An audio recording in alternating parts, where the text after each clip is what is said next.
Good morning and welcome to Macon-Bibb County's Tuesday, January 12th, 2021. And we're here to start our committee of the whole meeting today.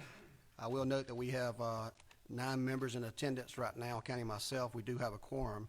And we'll begin with calling this to order and the approval of the minutes.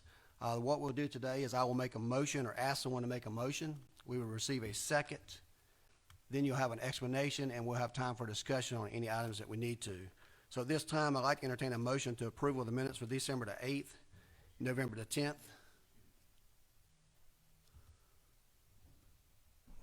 Mr. Mayor. Yes, sir.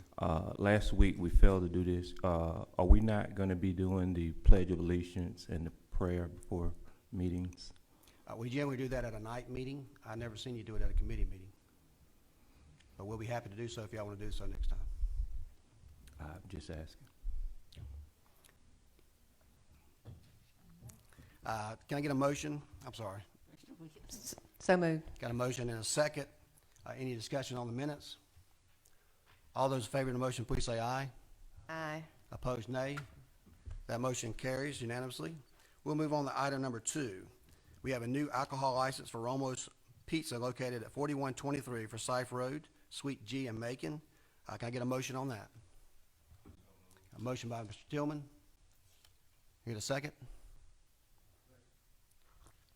Who was that? Second by Watkins. Any discussion on that? Any questions? Having no questions, all those in favor of the motion, please say aye. Aye. Opposed, nay. No. Got one no from Mayor Pro Tem Clark. That motion carries. It will be sent to the consent agenda. At this time, we'll move on to B, which is new alcohol license for Family Corner located at 4933 Sardis Church Road. I'd like to make a motion for that. Can I get a second? Got a second for Commissioner Tillman. Any questions, concerns on that regard? Commissioner Watkins wants to know if they have gas pumps there. Where's Michael at?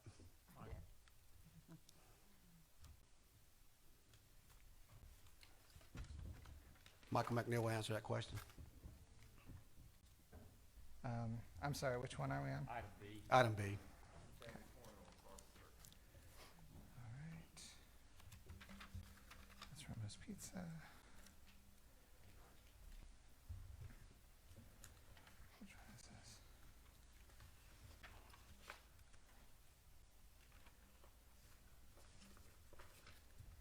The answer to that question is yes, if you want me to answer it, Mr. McNeil. I'm sorry. So this is a change of ownership to why they're changing ownership, or just that it's being done? I'm not sure that would be a Mr. McNeil question.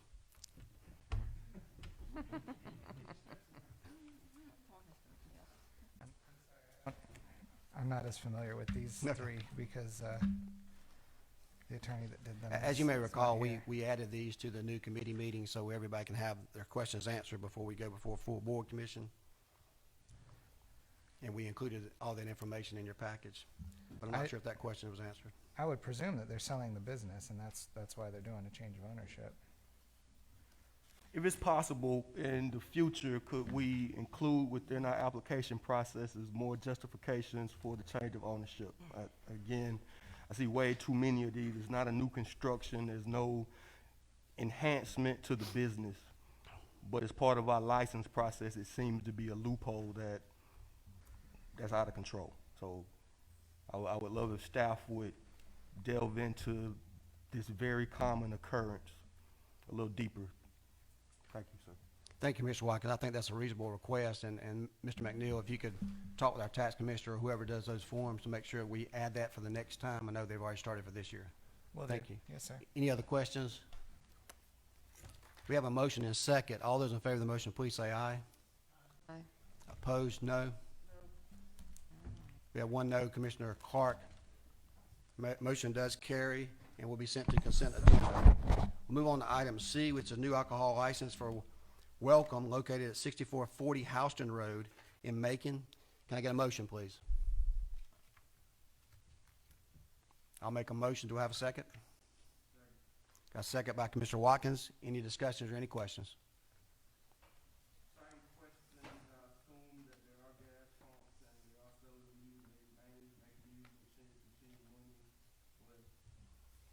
say, same comment stand. Thank you, Commissioner Watkins. We'll note that. We have a motion and a second. No further discussion. All those in favor of the motion, please say aye. Opposed, nay. We have 2 nays. That would be Pro Tem Clark and Commissioner Wynn. That motion does carry, will be sent to the consent agenda. At this time, we'll move on to renaming of business development to code enforcement. This is a resolution amending the Department of Business and Development Service Administration procedures for the enforcement of the Georgia State Minimal Standards codes to be renamed and designated to Department of Code Enforcement. At this time, I make a motion. Can I get a second? Got a second by Commissioner Wilder. We need an explanation, Dr. Moffitt. This recommendation comes after numerous options. We looked at how to restructure the department to be more code enforcement efforts.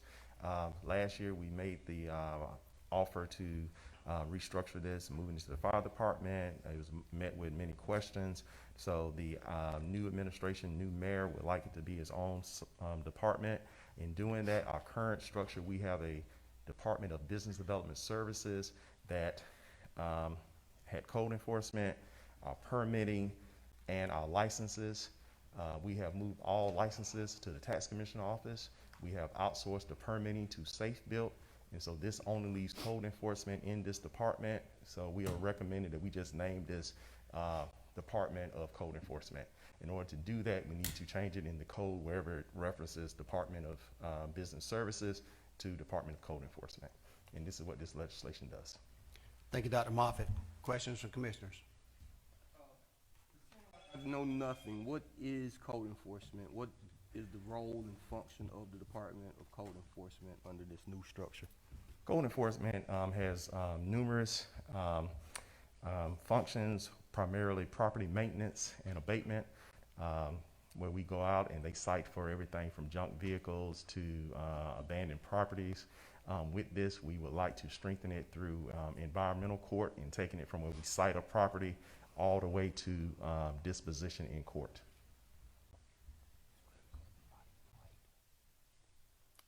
100% residential code enforcement? Residential properties? Or No, sir. Our code allows for commercial citing as well.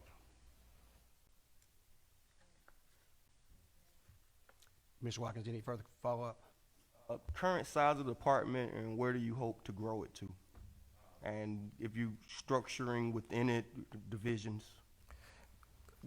That is to be formulated, but current size of the department is 14 people, 9 inspectors, 1 demolition coordinator, 1 manager, and 3 admin. That take care of your questions, Commissioner Watkins? That, Or the current, but that a takes little bit care on of- the future? In the future, it will be depend on what efforts we want to focus on. And so it is a goal to, in the upcoming budget, to look at the staffing of the department in greater detail. And I assume the 1 admin is the executive director on the agenda later today? Yes, sir. Thank you, Mr. Watkins. We'll move on to Commissioner Wynn. That kind of answers my questions. I want to know how many we had on staff right now and how many we plan to add and the budget on that. You said it does include residential as well as commercial. Yes, ma'am. And we'll take care of things like abandoned cars and yards and trash and things like that. Well, it currently does now. Yeah, We just okay. need, yes, That seems to be an issue in a lot of areas, and I'd like to clean that up. yes, ma'am. Thank you, Commissioner Wynn. Pro Tem Clark. Yeah, Keith, just for the public's clarification, how will this address the bottleneck, and I know if it's already been addressed, I'm sorry, how will this address the bottleneck in code enforcement as in regards to blight remediation? Will it at all? It will. It will. The goal is to, for the new director to come in and work with the department to streamline the process, to look at what we currently do right, do it more, and to look at what we currently do wrong and correct it. Thank you. Any further questions? I would like to add a couple of comments, just for the record. This will be an effort to help reduce blight throughout the community. We did a deep dive into current processes that we have for code enforcement, and that's the reason to bring this before you. For example, one of the first things we looked at is how can we start setting aside funds to eliminate the blighted houses and structures that we have. So I instructed Dr. Moffitt to come up with a list for me. He provided me a list initially of around 600 homes that have been approved for demolition.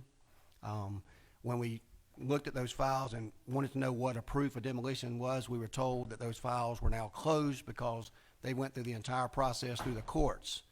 So when I began to ask the questions about which house or groupings can we start so we can include the commissioners to work out a strategic focus on where we could eliminate the housing that were abandoned to start with, I was told that we had a 270-day provision that all houses must be demolished within 270 days of that order. Upon further inspection of those 600, we determined that not one house qualified for demolition because every single house that we had for demo had already expired.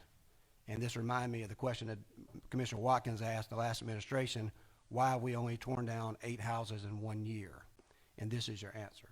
And this is our solution, to have a director that we're in charge of, to have a department that we provide oversight, and things don't get lost in other departments. That is the main reason. Commissioner Wynn, did you have another question? I yield because you were wanted to ask or mentioning that. Thank you. Commissioner Watkins, I'll take you. Just, I want to follow up on that, on the blight point a little bit. Just what, because we have a code enforcement department now, and we have environmental court. How many cases this year went through the process? I guess the answer is 0. There were no code enforcement infractions processed by community? For demolition? Explain to me what happened in court, or what did we do this year? We have over 500, at least over 500 open cases as of today. How many cases in the last 12 months, like, went through from somebody wrote a ticket to the judge found someone innocent or guilty? I don't know the exact number, but at least 50 cases a month go through the courts. And some of that is when they write a citation that the homeowner is given an opportunity to fix the problem. And so there are numerous times where they write a citation, let's say overgrown grass, they get 15 to 30 days to fix it, and you have to go out and do a re-inspection, Okay. and sometimes they do it that way. And so we are caught in this never-ending loop of that. So part of this department would be, as we mentioned in the question earlier, of looking at it and streamlining that process. But walk me through where there's a glitch somewhere, because in one vein, we have no properties cleared for demolition by the court, if I'm saying that right. Right. And Dr. Moffitt, at the appropriate time, I'll let Attorney Groover respond to that question, but go ahead, Mr. Watkins. In another vein, we're processing 50 cases per month, which would be quite a few. So how do we end up with a 0 at that point, especially if I assume the goal outcome, and maybe I'm wrong on that one. Well, you're talking 2 different subjects. You're talking one, tearing down homes of the blighted and abandoned homes, and we're talking about code enforcement abatement cases like the abandoned cars, overgrown grass, junk properties, and things of that nature. Okay, so the right way to ask the question, so within the 50, for some reason, none of those are blighted homes that need demolition orders. Correct. Yes, correct. So could you expand a little bit why that may be the case? Because that seems weird, because I see so many blighted homes, and that's kind of the goal of, that's why we have a code enforcement. Well, one, we hadn't added any more into the pipeline because we didn't take care of the original pipeline. And with funds to take down homes out of the general fund, the last 2 budget cycles, we did not include any general fund money to take down homes. So all of the blighted homes that need demolition have been cited by code enforcement in a previous year? Not all, but we have a ever-growing list of homes that have been cited and are ready to probably go And through so the it's process. like the administrative policy currently of code enforcement not to cite blighted homes because the backlog is too big? No, sir. Okay. No, sir. What is it? We just where the focus has been. The focus that we've not been taking down homes, so the focus has been on more of the smaller abatement issues. Okay, so if we were to categorize the 50 per month list, it would be a bunch of small things that we've been able to knock out, cutting grass, Yes, sir. cars. I'd love to see that sheet of how it works. All right, I can get you And there. I understand it take a little time. Y'all got a new director coming, so All right. not immediate, but yeah. Thank you, Mr. Watkins. I'll have Attorney Groover to follow up on that for more explanation. And that's a great question, Commissioner, and that's kind of the reason that the proposal of the commission is to rename code enforcement and to have a quarterback, so to speak, because as we got looking into blight and code enforcement issues like Dr. Moffitt said could be your grass is too, overgrown, everything from a burned out house. There are different tools that we have, if y'all have heard about some of them, blight tax, in-rem tax foreclosures, code enforcement citations that could lead to public nuisances. There's different tools we got in our toolbox, and right now, nobody's fault, but it's just not been coordinated very well. And so the focus of this person, I'm not speaking for the administration, would be, I think, to coordinate all those efforts, because some houses need to be torn down, some houses just need to have a penalty so that the owner's given a incentive to fix the houses. So the purpose of this is to get all those different tools coordinated, so we're working, to your point, in priority, going from the worst offenders down to, your grass is too long or whatever. Does that help? Okay. Previously, how do we reactivate those 600 cases? And maybe that's a question for another day, but that seems like the Commissioner Watkins, that's the area we're focusing on now. Attorney Groover has put together a white paper through his office on a better process and procedure to go through to make sure this doesn't get lost in the shuffle. One of the main issues we're going to have to address from a technology standpoint, if I want to find this information out you're requesting, I have to go to the locker and pull a file, and that's the only way we knew that these cases had expired. I will tell you that I've asked the interim fire chief Edwards to pull all the houses that have been burned. I do believe that the mayor can declare those a nuisance because they are a safety hazard to our community, and we can send proper notice and we can start with those. And I will tell you, it's a pretty substantial list that we've had, at least in the last 2 years, of houses that have been burned out. I think that will be our main focus until we get the new process in place to start demolishing the houses there. I've also had a conversation with Judge Jones on this to make sure we can have a more efficient process. She had informed me that a lot of times our officers that we have will come to court and ask for multiple continuances, which slows down the process and is not acceptable. So we're going to have to address that issue there. Commissioner Tillman? Oh, you finished? Two things. Number one, we've got to redirect the focus on the public. And the county manager and I had many conversations that we seem sometimes like we're rewarding bad behavior. When people see structures and want to call on the commission and blame us, oh, you need to tear that house down, look at that house, as though it's our fault, when these structures belong to people. So we have to do a better job in redirecting that to the onus of the public or the property owner, that every blighted property is not the government's fault. These people need to be held accountable. The second thing is, I would like the attorneys and y'all to co-sponsor this. This is very, very important that we need to send the legislative body this year that nobody pays attention to. Those houses that are burned down, that the owners have insurance on, they collect that insurance money, and those burned properties sit there. And they've collected that money. So there is a serious loophole somewhere that we need to be talking to the insurance state person and our local delegation. And I would like to see a resolution from this body.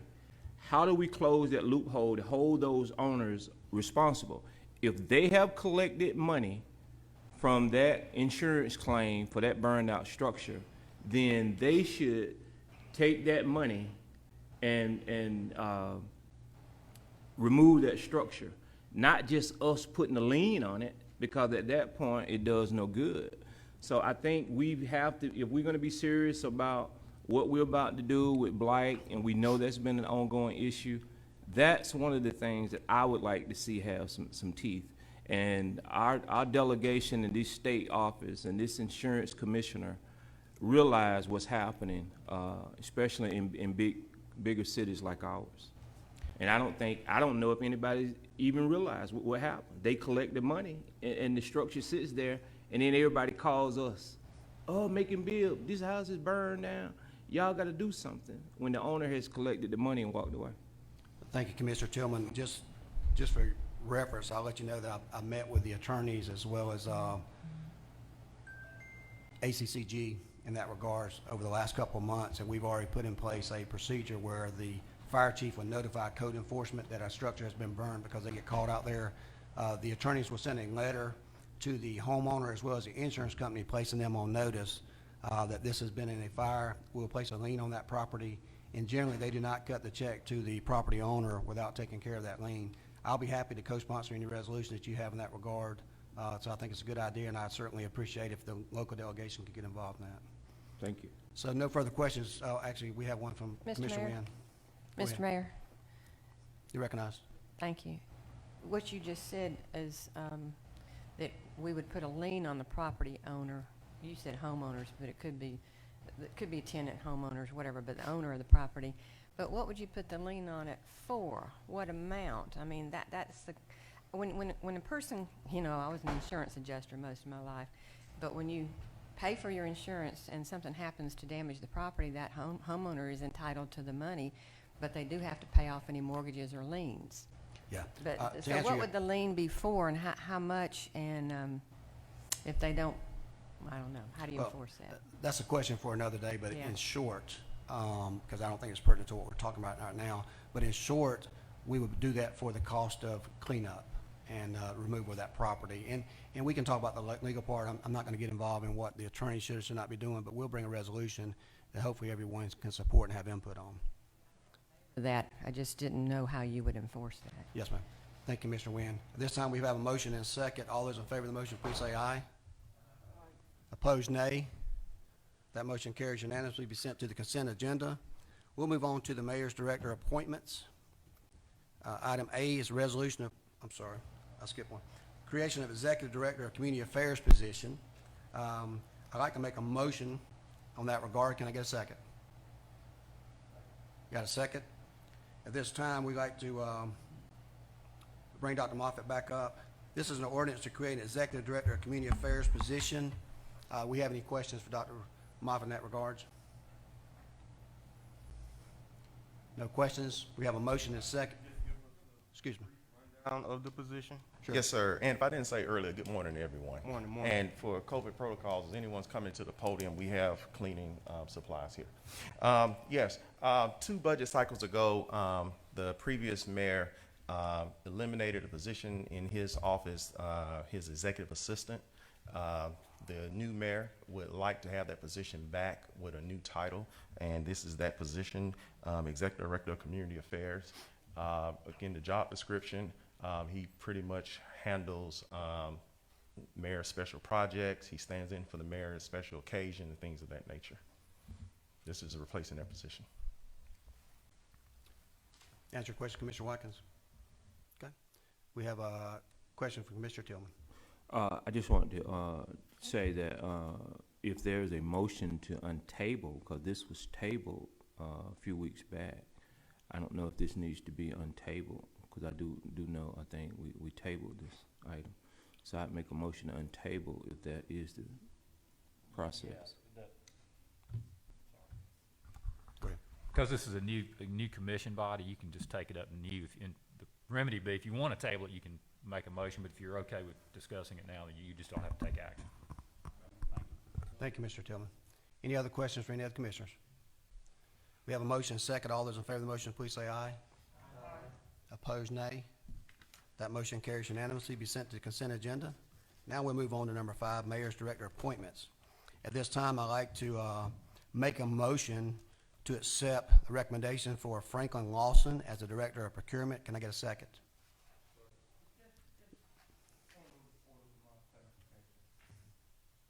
Is the mayor, I know he's presiding over the meeting, but is he a voting member here that can make motions?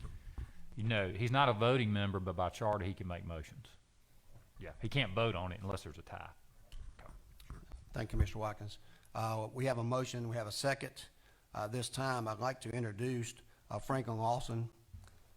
Mr. Lawson, if you could please stand and be recognized. You can approach the podium if you like.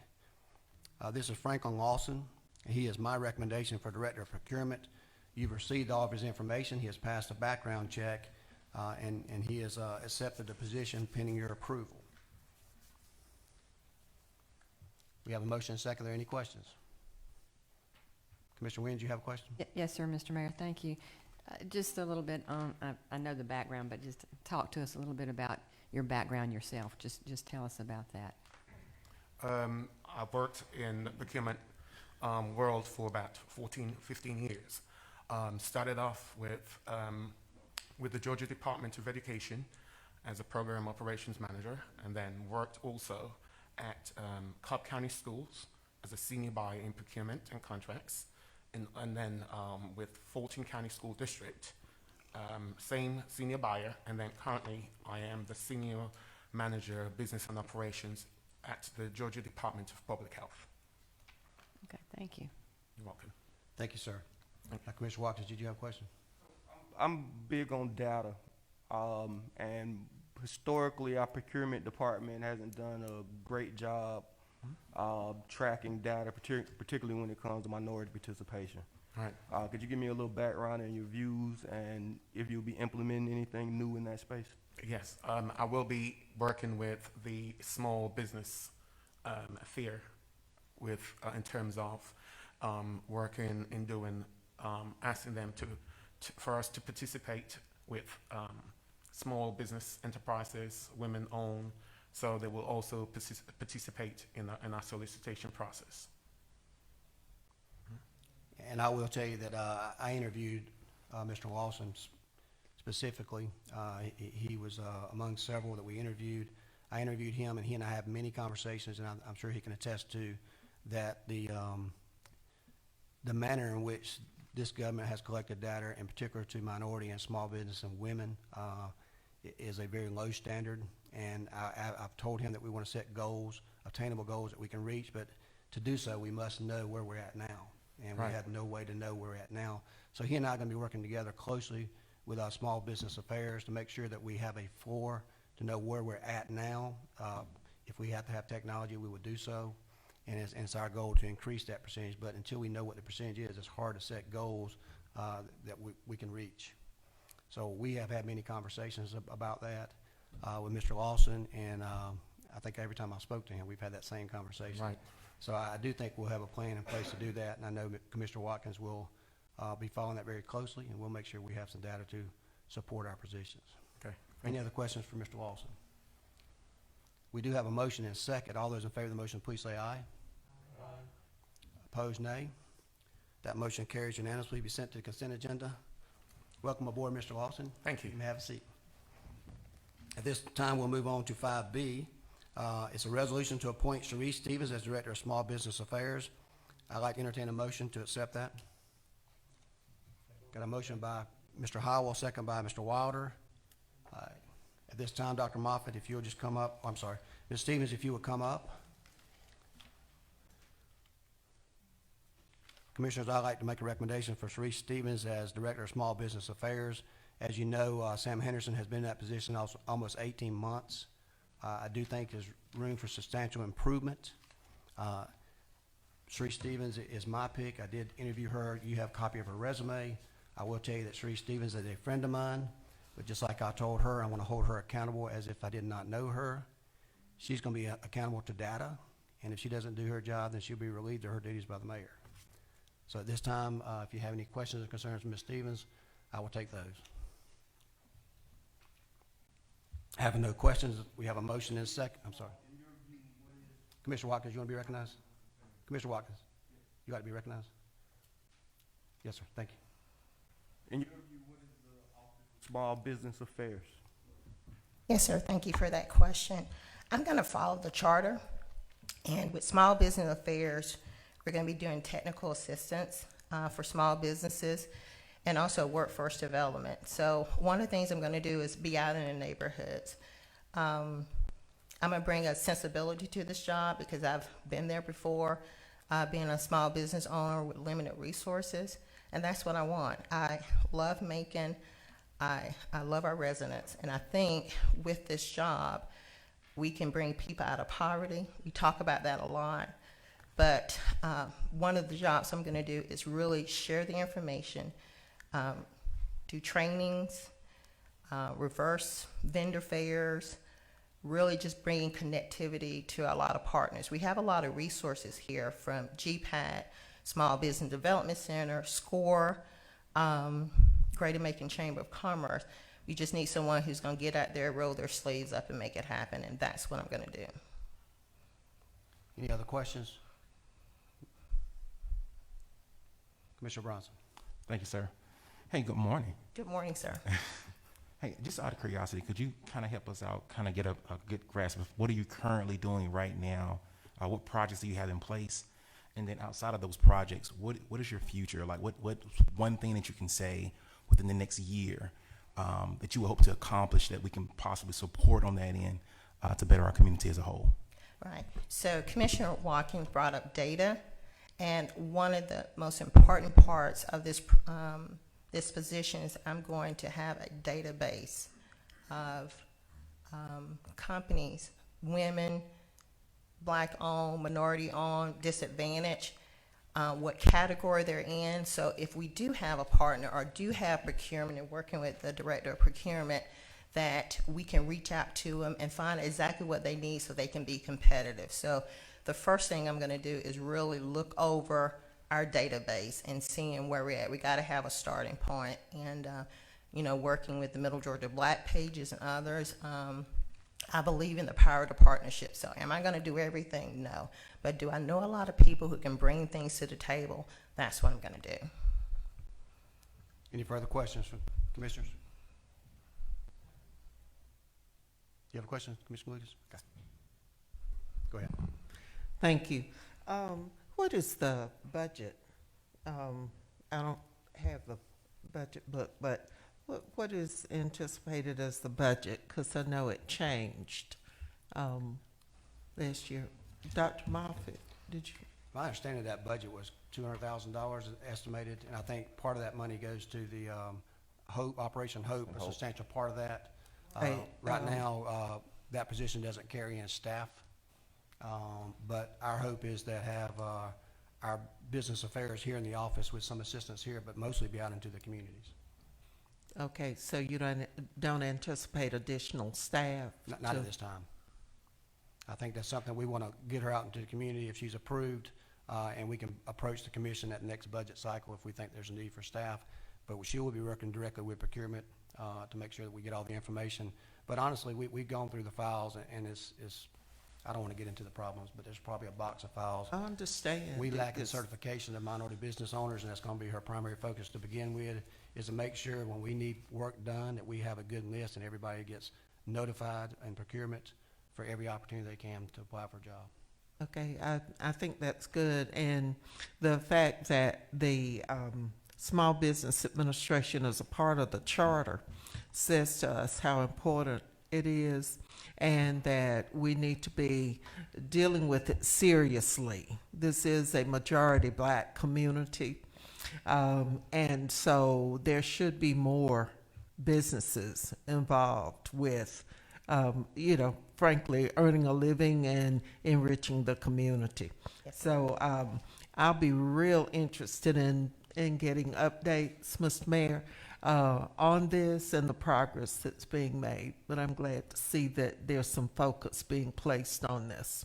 Thank you, Commissioner. Thank Lucas. you. Commissioner Jones, you had a question? Yes, sir. Thank you, Mayor. Sharice, where will your office be? On the other side. I'll be here, sir. Somewhere in the... Yes, sir, I'll be here, but the ultimate goal, again, is for me to get out in community, working with neighborhood organizations. It's a disconnect from the information and what resources are, Right. and that's what I'm going to do. Yeah, I know you'll be here. I just wondered where your space was. Yes, sir. So we know where to find you. Yes, sir. Commissioner you. Howard, you had a question? I don't have a question. I just want to make a comment. I've had the privilege of working with Sharice over in Pleasant Hill, and if this lady can do what I've seen her do with nothing in Pleasant Hill and helping that community. I think she'd be a great asset to Macon-Bibb, and Thank you, sir. I really appreciate what you've done. I want you to know that. Thank you, sir. Thank you, Commissioner Howell. So we've got a motion and a second. All those in favor of the motion, please say aye. Aye. Opposed, nay. That motion carries unanimously, be sent to the consent agenda. We'll move on to item C, which is a resolution to appoint Henry Ficklin as Director of Community Affairs. Can I get a motion, please? Got a motion by Mr. Wilder, Commissioner Wilder. Can I get a second? Second by Commissioner Jones. Pastor Ficklin, will you approach other, please? I think many of you know Henry Ficklin. This is a position that I will tell you that during my campaigning and through my transition team, they recommended that we have someone with boots on the ground in the community. He is certainly an advocate for that. Many of you know him and his work in the community and his work in this government here. He is my recommendation, but at this time, if anyone has any questions, I'll be happy to let him answer some for you. No questions. We have a motion and second. All those in favor, please say aye. Aye. Opposed, nay. That motion carries unanimously. You'll be sent to consent agenda. Thank you, Dr. Ficklin.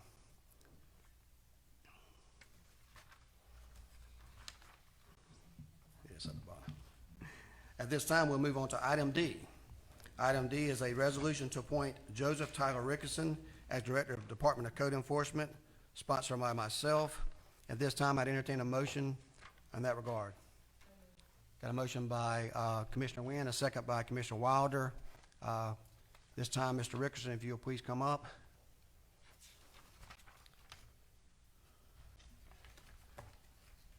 We posted this position. I reviewed all the applicants and interviewed Mr. Rickerson. As many of you know, he ran for sheriff in Macon-Bibb County. If it's any concern of yours, I have spoken to the sheriff in this regard. He approves this position, and he looks forward to working with J.T. Rickerson if he gets your support today. I do think he's a valuable asset to our community in this regards. We need someone that can enforce code enforcement. With his managerial experience that he has in the GBI, he knows how to manage a file and work the process through the courts.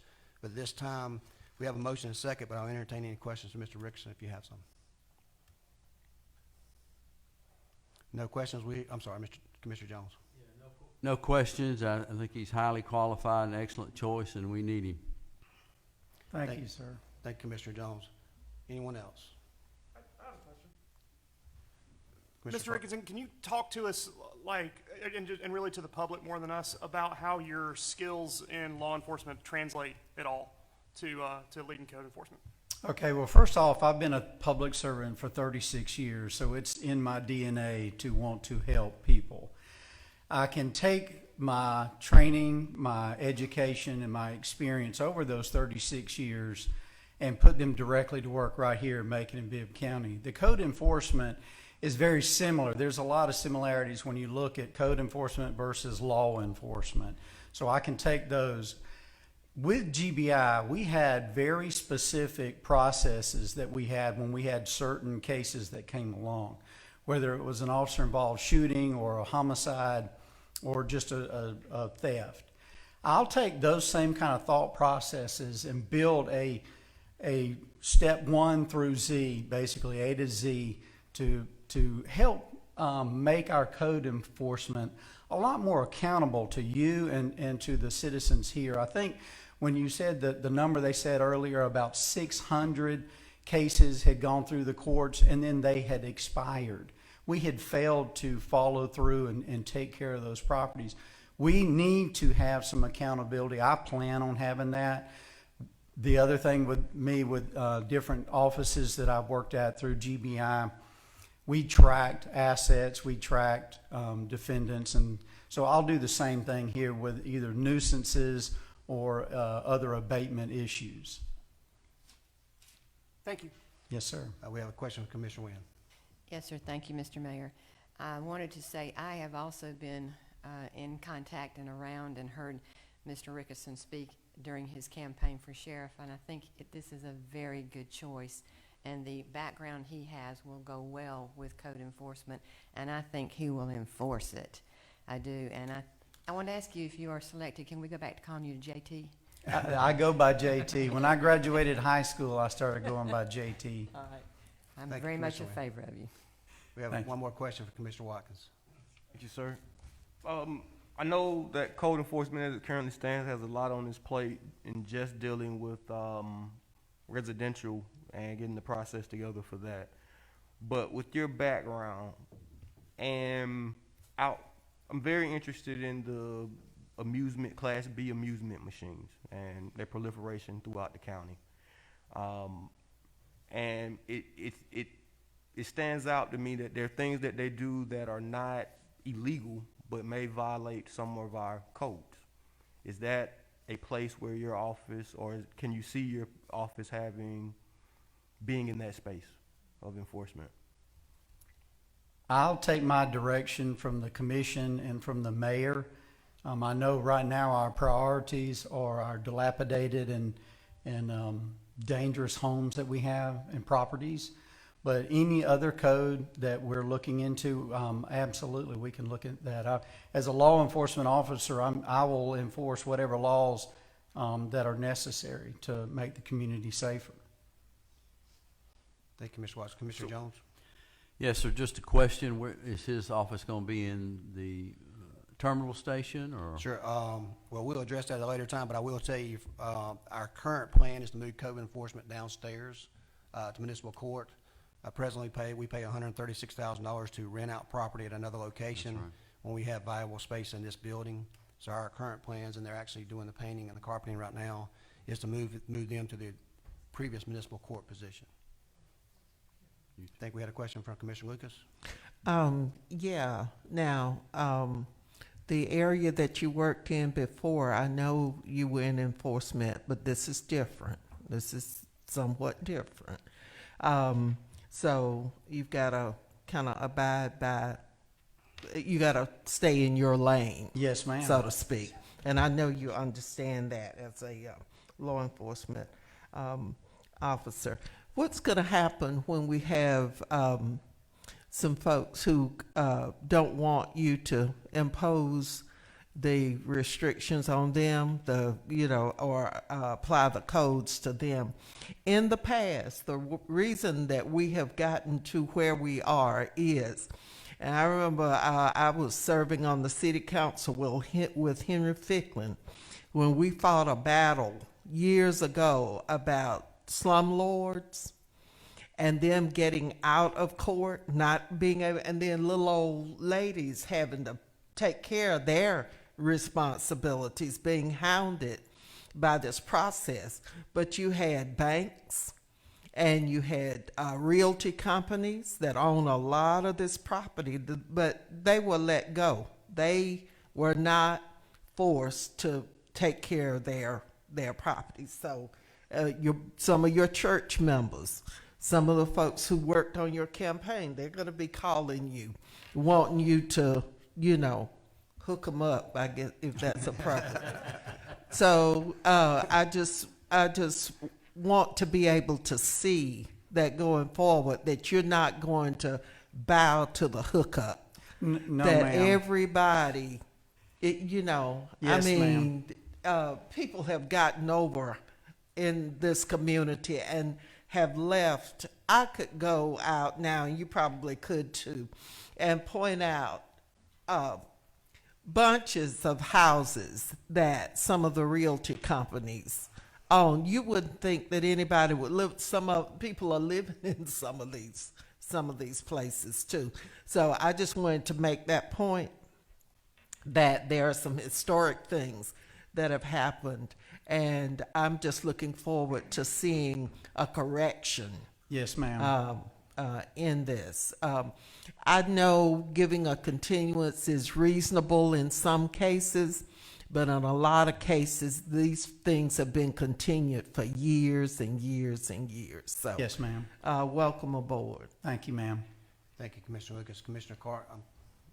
Yeah, I'll be brief. I just wanted to say that I really second the sentiment behind Commissioner Watkins. If this office can be used of code enforcement to address the code violations of the COAM machines and that ripple, not just from them existing, but ripple outside of the convenience stores in which most of these things are located, I really hope this office will take a look at that, because they are a pariah on this community. They're predatory, and I really appreciate Commissioner Watkins for saying so. And I think we all should want this government to use its force and its power to stop the little the centers of violence that those things create. So I really appreciate what you said, Mr. Watkins, and I hope, Mr. Ricketson, you'll look into it when you come aboard.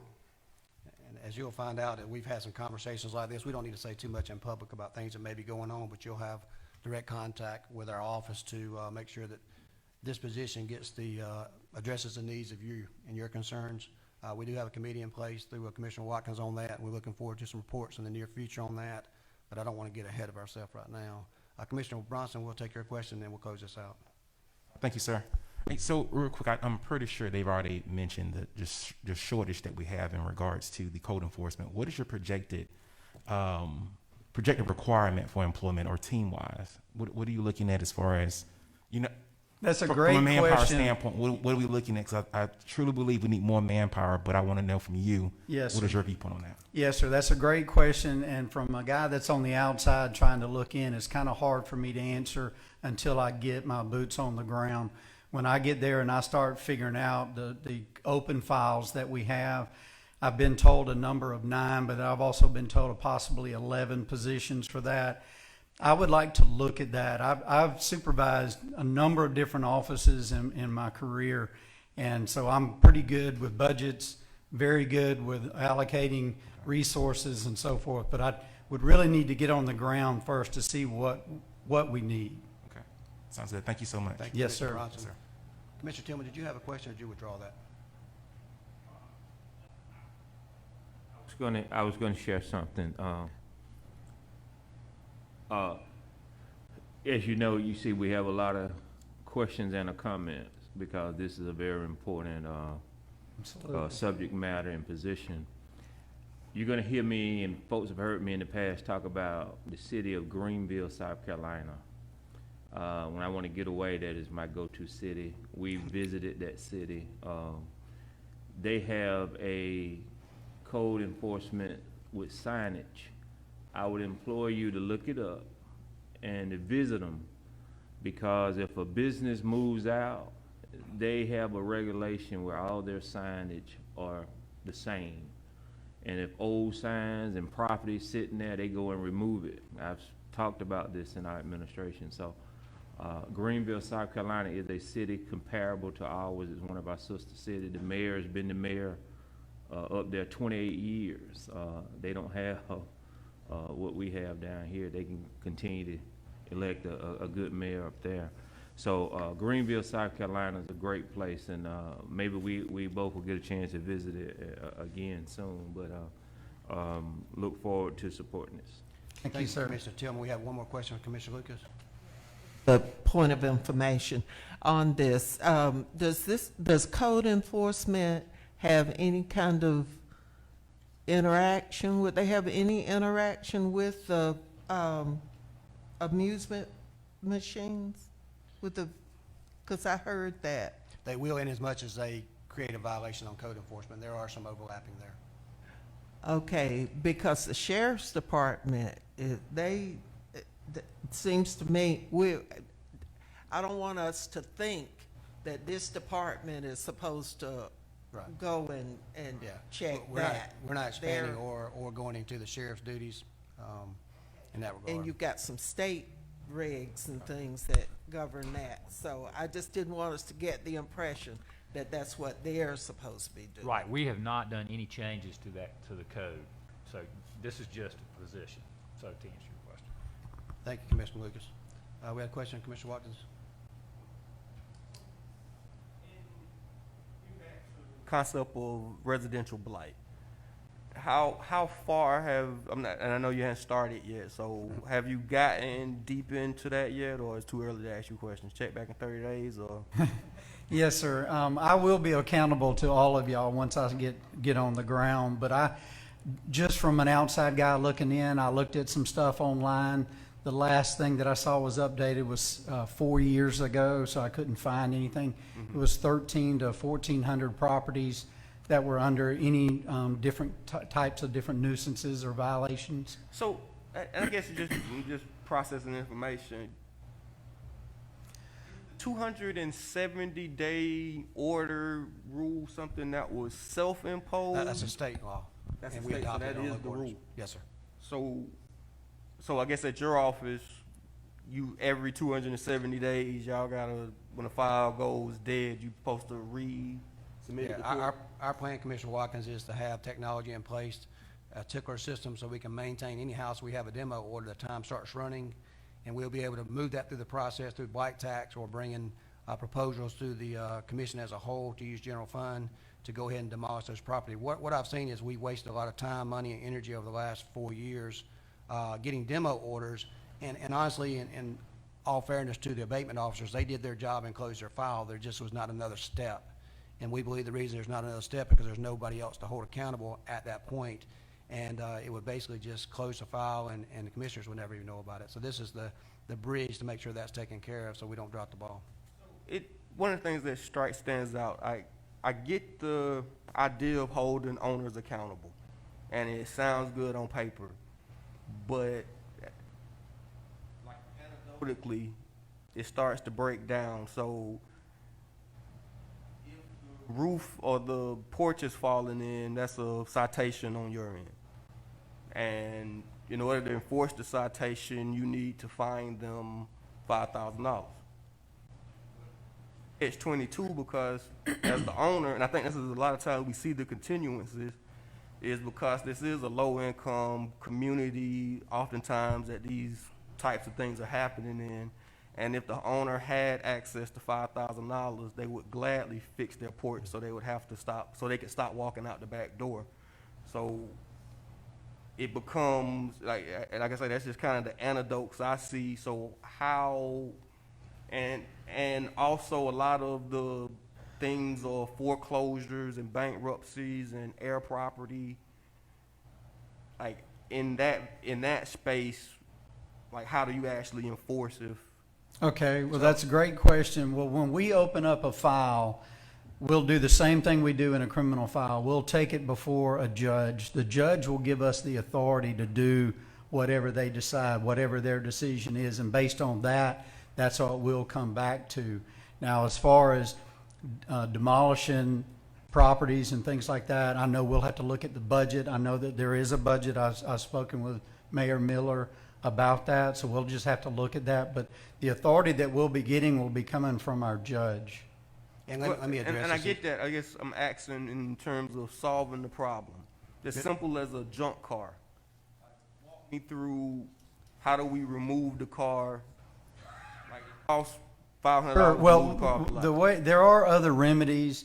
If we can't get satisfaction through the property owner, then we can take that. We can make the repairs, or we can haul the car off, and then that will in turn be costs that will be placed back on a lien on the property. Right, and I wanted to interject there because I don't want to Yes, get into philosophy with Mr. Richardson today.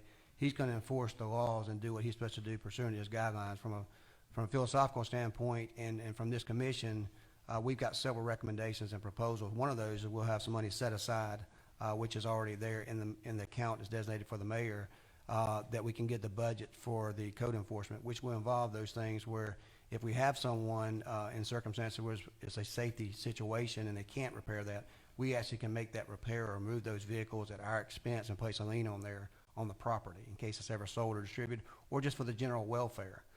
It's not necessarily our responsibility, but it is if it adversely affects all the property owners and the property there, and the safety and well-being of our citizens there.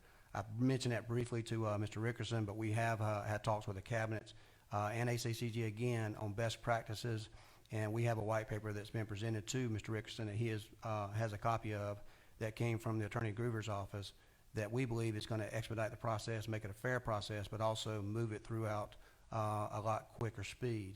We have to make sure that when we get to that process, we have funds available to do what needs to be done, and that's what we'll be working with this board. Due respect, but I think philosophy is important. So, and I guess I'm asking between what is the philosophy of the administration when it comes to enforcement? Because is it let's alleviate the problem and then we'll solve, then we'll see about enforcing it on you, or is it let's enforce it to try to get you to solve the problem yourself, i.e. who moves the car? We're going to move it to the process. We're going to move the process forward. Number one, the recommendation is to take a summons at the time that you do the inspection. That will, If you find violations there, they're going to be noticeable when you get there anyway. They'll be required to come to court in a 30-day period. That is what we want to do. We want to enforce. We want them to do the right thing. We want to do what they're supposed to do with their properties, whether it's the tenant or the landlord or the owner of the property. That's what we want to do. But in some exigent circumstances, it's going to require funds from the county to make sure we alleviate those situations.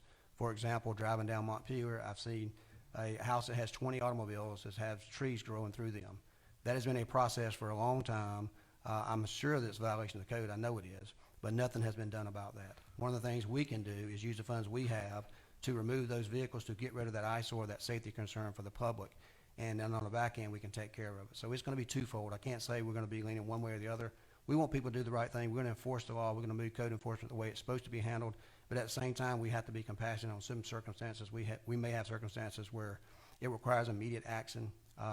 Maybe there's overgrown areas that have rodents and they're going to neighbors or they're causing sickness near a school or a child.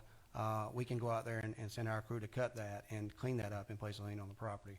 So it's going to be something that he's going to serve at the direction of the mayor, and I'm going to be held accountable to you guys on what you want to do. So your focus is going to determine his focus.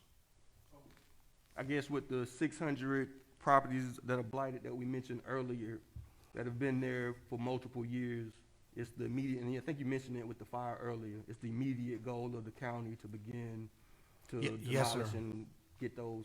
More specifically, 200 of those houses are under the blight tax. I've asked for an accounting of the actually the people who are paying the blight tax on that, which is 6 times the tax, with Commissioner Wade McCord's office. If they're paying that blight tax, we're not going to make that our focus first because we are receiving monies to do these other things. The next go around was going to be to take care of the houses that were have multiple fires at. There are some that's had 2 or 3 fires, and we need to alleviate those first. The entire time, we're going to re-begin the process of those 600 homes so we can bring those through the new process much quicker. And at that point in time, we believe that we'll have a lot of houses that will be coming down this year, and we'll be asking for this commission to approve money out of the general fund to go ahead and begin the work of demolishing the homes. All right, thank you. Thank you, Mr. Watkins. I had another question from Commissioner Wynn. Yes, sir. Thank you, Mr. Mayor. I think the questioning is very good here and shows the importance of this position.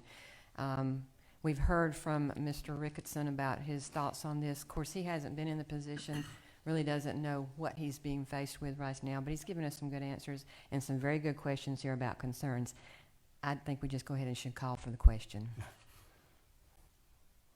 I don't know if there's need to call for the question, but if we can go ahead and take a vote. We have a motion and a second. No other questions. All those in favor of the motion, please say aye. Aye. Opposed, nay. This motion carries unanimously. Be sent to the consent agenda. Thank you, Mr. Ricketson. This time, we're going to move on to several appointments by commissioners. My hope is we can get a motion and a second, move through this pretty quickly, but if not, we'll answer your questions. This one, we have appointments to authorities, boards, and commissions. Item 6A is a resolution appointing Commissioner Valerie Wynn to Macon Water Authority Board of Directors. That recommendation is made by myself. I make a motion to accept. Can I get a second? Second. Got a second by Commissioner Jones. Any discussion? All those in favor of the motion, please say aye. Aye. Opposed, nay. That motion carries unanimously. Be sent to the consent agenda. Move on to item B, a resolution appointing Commissioner Bill Howard to Macon Water Authority Board of Directors, sponsored by myself. I make a motion to accept. Is there a second? Second by Commissioner Wynn. Any further discussion on that motion? All those in favor, please say aye. Aye. Opposed, nay. That motion carries unanimously. Be sent to the consent agenda. Item C, resolution to approve mayor's reappointment of Valerie Wynn to the Pension Trustee Board, which her time had expired, and we're renewing that. I'd like to make a motion. Can I get a second? Got a second by Commissioner Jones. Any discussion on that issue?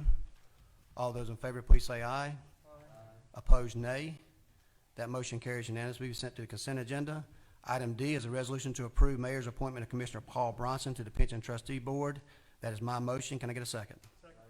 Second by Pro Tem Clark. Any discussion? All those in favor of the motion, please say aye. Aye. Opposed, nay. That motion carries unanimously. Resolution appointing Commissioner Raymond Wilder to serve as member of the Macon Fire and Pension Retirement System. That's item E. That's my motion. Can I get a second? Second by Pro Tem Clark. Any discussion in that regard? All those in favor of the motion, please say aye. Aye. Opposed, nay. Likewise, it carries unanimously. Be sent to the consent agenda. Item F is a resolution appointing Commissioner Paul Bronson to serve as a member of the Macon Fire and Police Retirement System Board of Trustees. That is my motion. Can I get a second?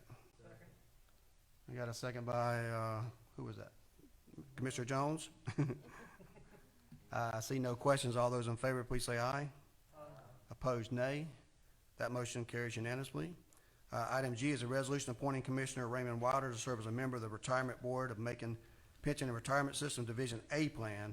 That is my motion. Can I get a second? I got a second by Commissioner Lucas, or Wynn? Wynn, I'm sorry. All those in favor of the motion, please say aye. Opposed, nay. We have a resolution appointing Gary Bechtel to the Macon-Bibb County Planning and Zoning Board. He will be replacing Ashok Patel. That is my motion. Can I get a second? Got a second by Commissioner Jones. I know I saw Mr. Bechtel. Most of you know Gary Bechtel, who is here with us today.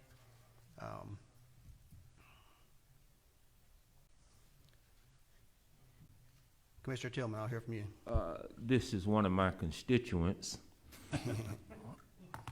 Sir, what do you know about government? How much time do we have? About 30 seconds at the most. Good morning and Happy New Year. I am honored to be asked and appointed by the mayor to serve in this position. Macon-Bibb County Planning and Zoning is an important organization, it's an important commission for the growth and the management of the land use in this community. And I promise to you that I will hold the ordinances and the land use plan and do everything I can to enforce it. But on the other hand, we need to be more aggressive and more creative about how we create opportunities in some of the areas that many of you represent that we can grow our businesses, and we cannot let zoning be a deterrent to growth in these communities. So we need to look at all that, and I'll answer any questions. I just want to say, when I first became a commissioner, one of the folks, they were saying to me that you got to be careful of was going to be Gary Bechtel. And when I first got to the commission, believe it or not, Gary has been to my house. I even know some of his favorite drinks. And just to see the full circle, it's going to be a pleasure to nominate you because folks had you wrong. And I appreciate how you helped me on this government. Well, thank you, Mr. Tillman. So I appreciate it. And he is my constituent. Not everybody laugh when he's Well, look, we make good daiquiris now. We got make good daiquiris. But it's a pleasure. He's one of my constituents, and look forward to your service. Thank you. Thank you, Commissioner Tillman. Having no further questions, we have a motion and a second. I'm sorry, Commissioner Lucas. Gary, are you still on the land bank? Weren't you? He will not be in just. That term ended at the end of 2020. Okay. Yeah, the next item So on the you're agenda will not be gonna replacing him with continue Mr. on? Ellington. Okay, okay. We Any don't other want to questions? overwork you. Well, thank you. Very considerate. Uh-huh. Thank you, Commissioner Lucas. We have a motion and a second. No further questions. All those in favor of the motion, please say aye. Opposed, the same sign. That motion carries unanimously. We'll now move on to item I, the resolution to appoint Tom Ellington to Macon-Bibb County Land Bank Authority. Tom Ellington will be replacing Gary Bechtel, who I have not reappointed, to the Land Bank Authority. I think everybody here knows Tom. That is my motion. Can I get a second? Second. Got a second by Pro Tem Clark, and he's yours, Mr. Washington. Mr. Watkins, you have your light on. And it was actually for Commissioner Bechtel, but it's no personal slight to either individual, but when we're making these types of appointments, particularly to planning and zoning and land bank, I think geographical diversity is going to be more important. And naturally, if you're an affluent citizen of Macon, you tend to live in the 312, 01, 10, or 52. So I was looking over the list, and I might be wrong to a couple people, but mostly everybody live really close to each other as we make these types of appointments. And as a result, the full view of Macon isn't seen every day by board members when they're doing planning and zoning stuff. And like I say, no slight to either individual because both of y'all are served and know Macon holistically, but it's just a point that kind of stands out. But Thank you, Mr. Watkins. Duly noted, and I will tell you that we're going to make every effort to make sure that each board is very diverse and represents adequate view of our community. You can see that already from my transition team that I have. Mr. Ellington has served that job before there, done an excellent job, and the current director had recommended him for that position.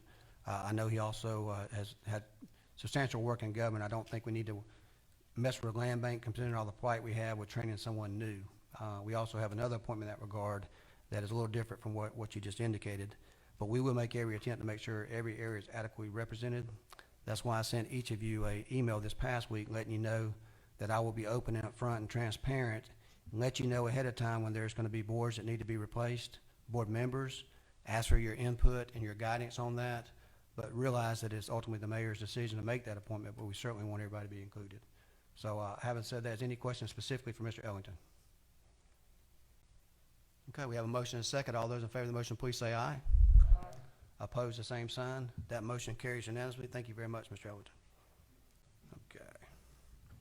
This time, we have a resolution reappointing Dr. Sandra Woodford to the Macon-Bibb County Land Bank Authority Board of Directors.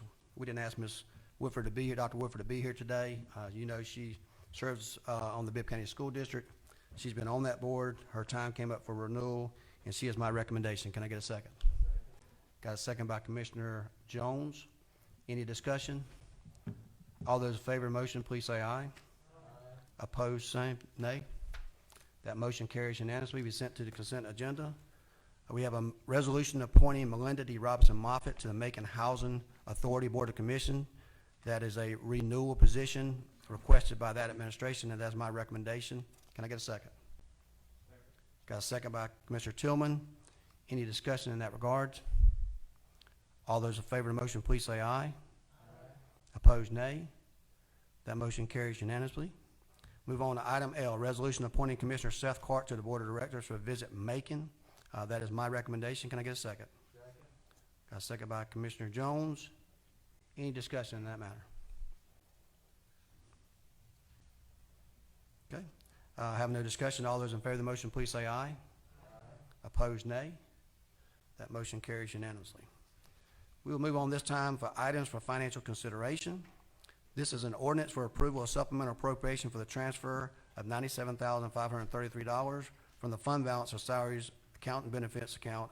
This is basically 1/2 year for the Director of Code Enforcement and the Director of Community Affairs that you approved earlier. And I'll make a motion. Can I get a second? Second. Got a second by Commissioner Jones. At this time, would you entertain any questions? Dr. Moffitt will be happy to answer them for you. Commissioner Lucas?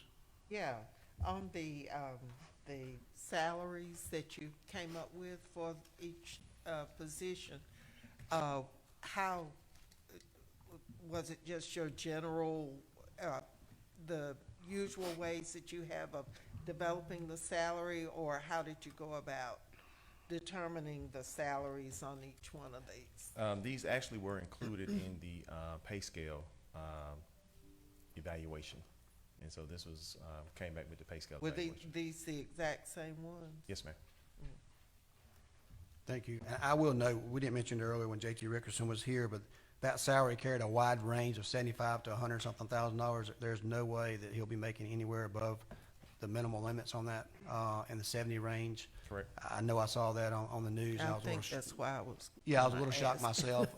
That is not a salary that will pay that much money, but we'll be starting out at the base level. Correct. But that's something that Dr. Duhart would take care of, and that's her responsibility through HR and not something we decide, just to let you know that.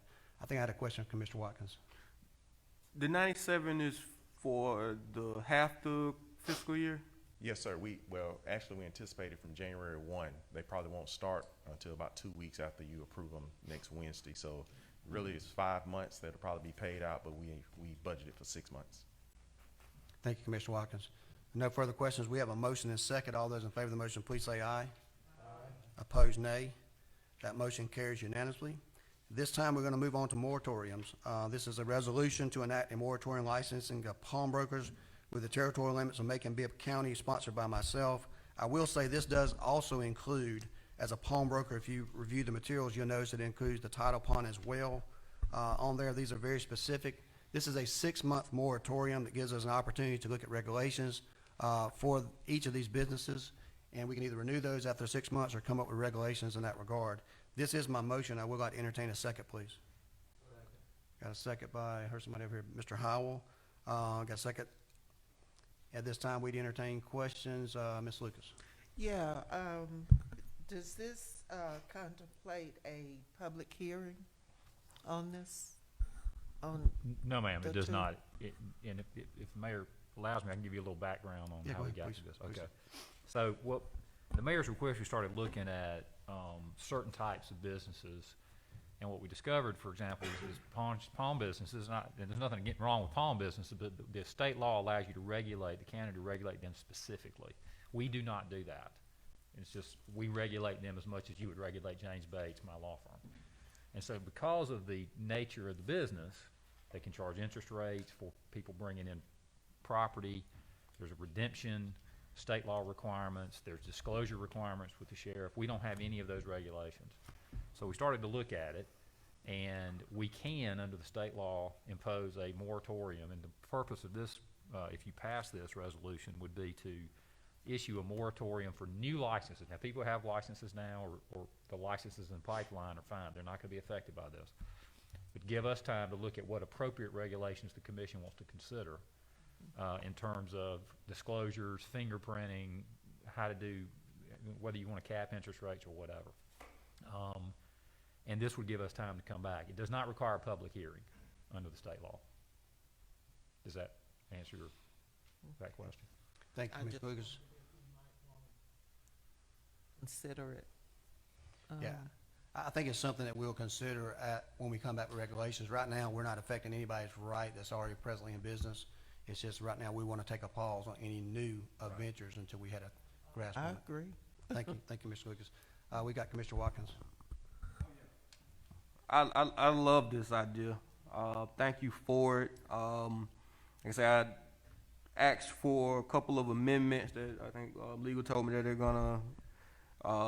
But I thank you for clarifying that the title ponds are included, because them, just like the ones you have listed now, are quite predatory on the community. They're exorbitant interest rates and some unfair practices. And I also wanted to expand to look at payday lending as well as our small box retailers like Family Dollar and Dollar General. I think for a lot of places, and we'll look at it on Houston Avenue, I think a little later, it's ridiculous the number that are opening up over and over again.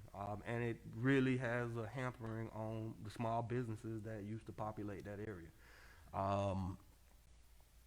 But yeah, but I understand that more research is needed, and y'all get me that next week, so I can yield on asking for the amendment today. And Mayor and Commission, Commissioner Watkins had just passed us a note that he wants the county attorney's office to look into payday lending and things like that for the similar types of moratoriums if we need to, or if we can get further regulations on those businesses as required or as needed by the commission. So we'll look into that and come back to you. Thank you. Thank you, Commissioner Watkins, for your support on that, and I look forward to working on more stringent details later on. Pro Tem Clark, you got a question? I'd just like to say that at the proper time, whenever you do bring an amendment, I'd love to co-sponsor it with you if you'll allow me to. Sure, we'll ask for everyone's input at that time. Any other questions? We have a motion and second. All those in favor of the motion, please say aye. Aye. Opposed, nay. That motion carries unanimously. We sent to consent agenda. We'll move on to item B, which is an ordinance of Chapter 4 of the Code, provide for a moratorium on the issuance of new alcohol license for retail sales of distilled spirits within the limits of Macon-Bibb County. That is a motion sponsored by myself. I entertain a motion for second. Got a second from Mr. Howell, and joint with Commissioner Lucas. Discussion on that, and I'll have Attorney Michael McNeil just give you, in brevity, Mr. McNeil, some details on that, because it is a little complicated on the number of population in Bibb County. Right, so currently our alcohol code sets limits on the number of liquor stores. These are only liquor stores that sell distilled spirits packaged to go. It's based on population from the most recent census count. The limit that's in our code right now is 1 store within every commission district and countywide per every 2,800 residents.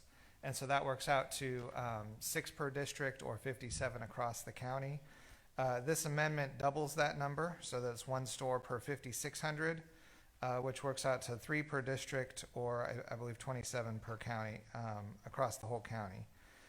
Existing licensees will be allowed to continue renewing their license annually as they have been, but there's a limitation on change of ownership. If there's a change of ownership of more than 25% of the business ownership, then they have to apply for a new license, which is the same standard that we use right now for everybody else that's changing their ownership. And so they would be barred by this moratorium from getting a new license in the name of the new owner until the point that the number of liquor stores decreases by attrition to below 3 per commission district or 27 across the county. And so once that happens, then we can start accepting new license applications. And if there are some that are submitted at the same time, then we'll go by whichever one is furthest away from another existing liquor store. So unlike the pawn shop moratorium, which is a 6-month period, this is a code change. This is a permanent adjustment subject to the commission reconvening at a later date and amending it as needed. But if the number of liquor stores drops, then it goes away on its own. Thank you, Attorney McNeil. Commissioner Jones, you have a question? Yes, sir. Michael, would you repeat the number per district per population again for me, please?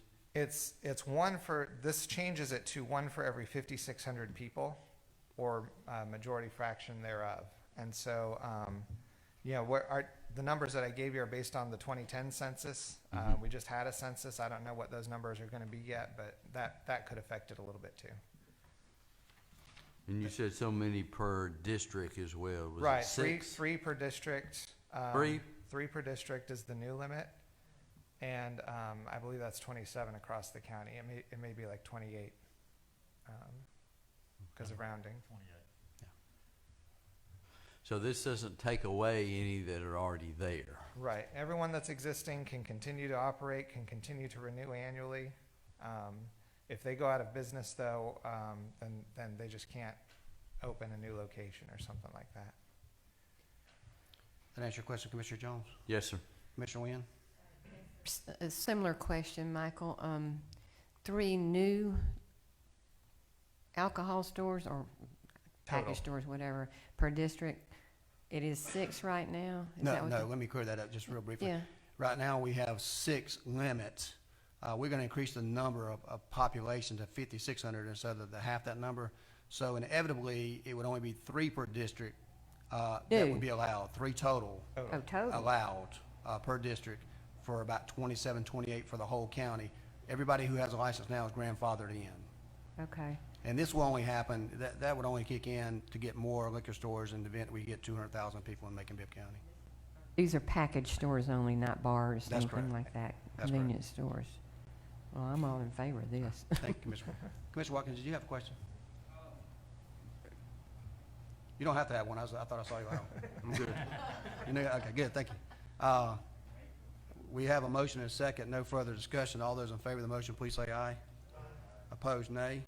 That motion carries unanimously to be sent to the consent agenda. We'll move on to the capital improvement program. Item 9A is an ordinance of the Macon-Bibb County Commission to approve the capital improvements program for fiscal year 2021. You should have received documentation which included a lot of pictures, summaries on items that had before. Please remember, these items were normally something that would be included in your package last year, but because of COVID, there was uncertainty about money that was needed. So they held off on all those items and decided to do that in January of this term. At this time, I'd have a motion to pass that, and I need a second. Got a second by Mr. Wilder. This time, any questions, please direct those to Dr. Moffitt. Mr. Watkins. Mayor Miller is being kind when he's blaming COVID, but what I know it's been like half a decade since we've done this out the general fund because y'all were really, really cheap. So, am I wrong? I And think it's not just out of general fund. There's general fund Right. and SPOS and the Right. bonds. But Outside of the allotment out of SPLOST, we hadn't correct. done this. And just for the 30-second summary, you're right. We've been very mindful and in the budget process. For new commissioners, I like 30 that word, seconds. These are purchases that are over $25,000 or greater, and in the budget process, We asked for departments to give us their recommendations. We had over a $12 million wish list, and so we have to dwindle that down. And in this year, we normally put it in the budget, and this year we decided not to put it in the budget because of the uncertainty during the March, April timeframe when we created the budget. So we knew we would come back at the half-year period and reintroduce this. And you're right, in front of you, you do have the request that we dwindle the $12 million wish list down to $4.7 million, and that's paid out of 3 funds. One is the lease pool, which is a program that we are eligible for, that we will make payments over the next 3 years. The general fund by $800,000, and then 1.6 out of SPLOS. So, but to answer your question, I would think I wouldn't use the word cheap. I would just say that we've been very mindful of how we spend these funds. I know it's some department heads that are not public safety based that are just so happy about being able to get some equipment out of that the is dark true. ages. That is true. Yeah. You are correct. Thank you, Mr. Watkins. I will note we had a unfortunate situation with a fire in the last couple of weeks with one of our fire trucks. We're going to replace that one as well as add a new pump and a ladder truck. Correct. As well as purchase 3 additional for reserve to make sure that we keep our men and women protected and make sure that we keep our citizens of Macon-Bibb County. So I appreciate your support in this matter. We do have a motion and a second. I don't see any other questions. So at this time, all those in favor of the motion, please say aye. Opposed, nay. That motion carries unanimously. Be sent to the consent agenda. We'll move on to the ordinance of authorized supplemental appropriation from fund balance to transfer out capital improvements. I do apologize for getting this to you late. It was inadvertently left off the initial agenda, but we want to make every effort to make sure you get that. This is the funding requirement of some of this here. And that is my motion. Can I get a second? Got a second from Commissioner Watkins. Any questions for Dr. Moffitt in that regard?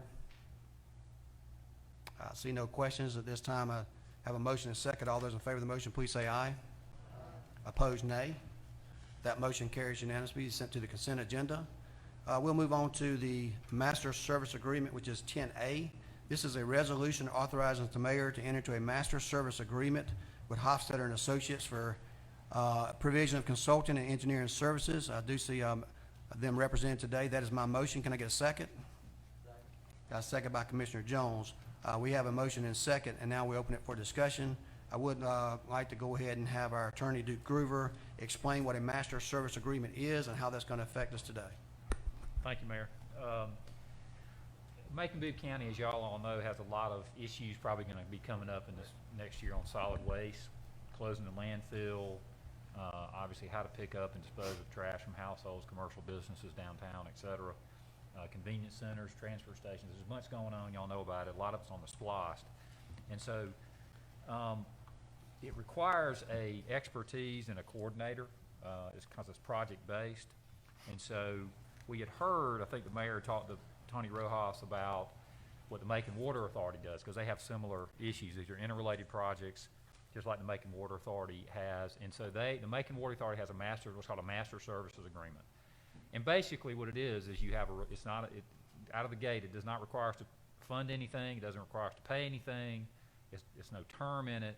It establishes a relationship, if it's approved, with Mr. Hofstadter and his company to be our advisor and consultant and sort of like a general contractor on these various projects. I talked to Virgil Adams about the contract that they have. He sent me theirs. I don't want to reinvent the wheel, and so we copied a lot of what the Macon Water Authority has done, and it's been very successful for them. And so the terms of the contract do not bind us to anything. It just establishes a relationship. And so what happens is, and the way the Macon Water Authority does it, which I think is a good model, is if we identify a particular task, we want to close Walker Road and all that goes into that. And that's about as far as I know about closing Walker Road. Then we engage and get an estimate and a scope of work, including cost, et cetera, from our consultant, if y'all enter into this agreement, who tells us how to do it, what the costs are, the scope of it, et cetera. And then if we don't want to do it, we don't have to do it. If we want to do it, we can do it, and we can negotiate different things related to that particular task release. And so that's the purpose of this agreement, is to identify and designate, if it's passed, Mr. Hofstadter's company to be that sort of quarterback for all these different projects. And that's a model that's been successful for the Water Authority. So we thought it would be a good idea for our solid waste needs. and I'll be glad to entertain any questions. Big picture on this particular agreement is it doesn't bind y'all to any term. It doesn't pay anything because we don't start paying and we don't start agreeing to pay until we have particular tasks. So it's just establishing the relationship. I think did I fairly describe that? Yeah, that's the description of the master service plan. Right. Just be recognized that we're not asking you to do anything but approve this today. I've asked Mr. Hosteller if he's approved to come back on the 26th with a more in-depth presentation of any recommendations that he may have on closure of the landfill and a permanent solid waste plan. All those will have to be approved by the commission, subject to the monetary requirement and where it's coming from. If we do reach an agreement with him on a later basis for a task, that will come out of the appropriate fund from solid waste department or from the SPOS dollars associated with the landfill. Right. We all know that our landfill is running very slim, and we have to address those issues. As you recall, y'all had several meetings with no decision on a landfill last year. We're basically starting over at ground zero now, and we're asking them to come up with a plan that they would present to this commission and make a decision on what we're going to do. So I saw Commissioner Wynn with your hand up. You have a question? Yes, sir. And I had sent you an email about some simple questions here. And first, let me just say this is nothing against Hofstadler. Okay. But I just have some general questions. You explained what a master service agreement is, and I appreciate that, Duke.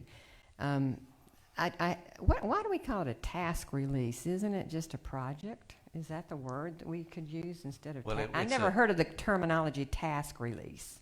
Well, it is a project, in other Well, okay, words. so why don't we use the word project, something simple? Because we know. Tony Rojas said use task, and so we've always said task, and that's the only reason. We can change it to project. I don't want to argue with Tony Rojas since I'll be working with him a little bit, but I just wondered why that That's all. terminology was used. It was something I'd never heard of. Carl, thank you. What are the advantages and what are the disadvantages to a master service agreement? I know there's no cost to us until we get into a project or a task release. I wonder about the liabilities, well, the downsides and the upsides to it. Can you talk to me about that? Sure. Please. We have been completely vetted, for your information, by the Water Authority, Macon Water Authority. Right now, we have 5 projects with them going on right now, and what Tony has said, and I hate to keep mentioning the Water Authority, but they're the ones we're putting this after. So he wants to put the engineer that has this expertise with this task over here. He said that way he said, all right, now we're really good at doing this, so I want this engineer to do this, and this engineer is very good at this, I want this engineer to do this. And so he's put us with what our abilities are the best, and that's what you're doing right now. I mean, you can see from what we've given you, we've done, I don't know how many landfills in the state of Georgia, and as far as working with EPD. So I think that's the reason why, and that's the advantages of doing a master service agreement. The disadvantages are, I don't really know.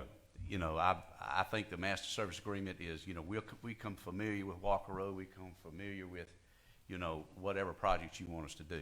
Yeah, one advantage. You go to the microphone, please, sir. Okay.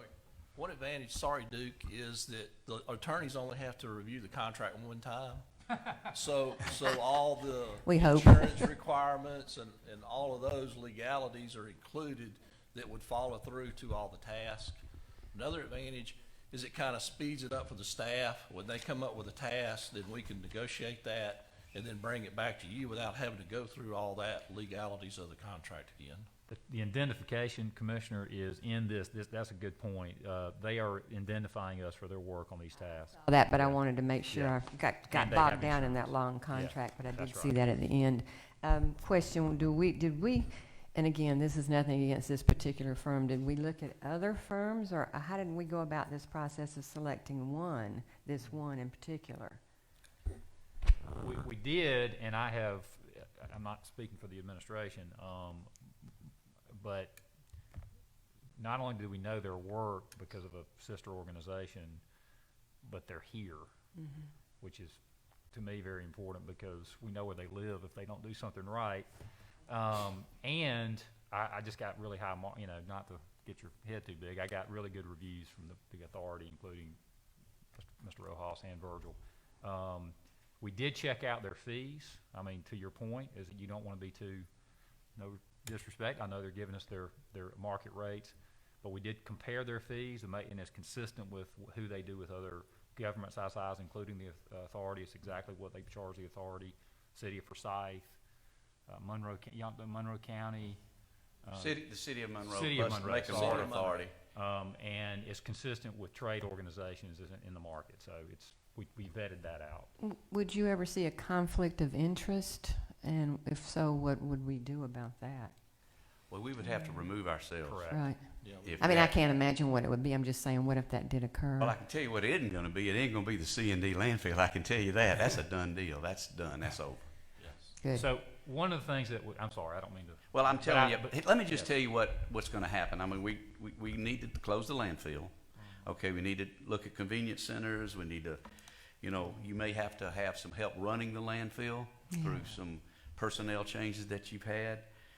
And also with ADS, you're going to need some professional help there negotiating contracts with ADS. So I understand they've been sold. to waste management, so we'll management. have to deal with waste management through AD. It's a long it's just convoluted, but yes. So that's the kind of things that we would do. Are all the projects somewhat related? They're all related. They're all related. Task release, excuse me, I meant to say task release. I've got to get used to that terminology. Right.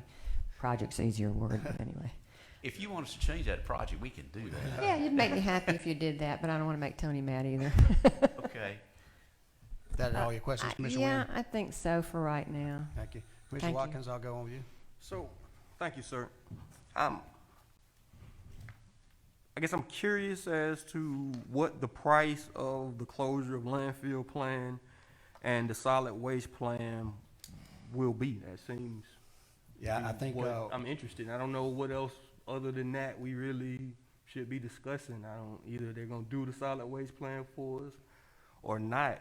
Seems like everything, I guess in between there, you'll do a lot of volunteer work for us? In a sense, yeah, that's right. I'm waiting to be hired. But for your information, as far as closing the landfill. So are you waiting to be hired or are you doing volunteer work for us? I'm done with the volunteer work, Like by us signing the master service agreement today, in the next 3 months, if we don't actually come up with another contract, Right. we expect what type of output from our master servicer? Commissioner Watkins, let me answer that question, so I don't want to be speculative here. Scope of employment now is to do the master service agreement. What I had asked him to do is come back on the 26th with a proposal on how we should close the landfill. He will indicate then what they believe the best practices is to close that landfill, approximate cost, RFPs, RFQs, any of that that's necessary. I've also asked him to look at what we're going to do with our disposal and our debris on top of not having a landfill. One of those things I've discussed, and you and I have discussed, are convenience centers. We want at least 5 centrally located around Macon-Bibb County to serve all our constituents. And we're going to ask them to look at the locations that we have already produced to somewhat, that we already own properties of, and to do the engineering for each of those convenience centers as far as the scope, the layout, the guard shack, the fencing, the security, the water, sewage there. So they will be actually helping with the engineering part of the convenience centers as well. And they will give us the best practice of whether we bring dirt in, and also the EPD requirements. As you know, we talked about many homes that we want to get on the list to demolish and clean up some neighborhoods. And while we still have a little room at the Walker landfill to fill up with ourselves, we may close it to the general public as soon as we get convenience centers open.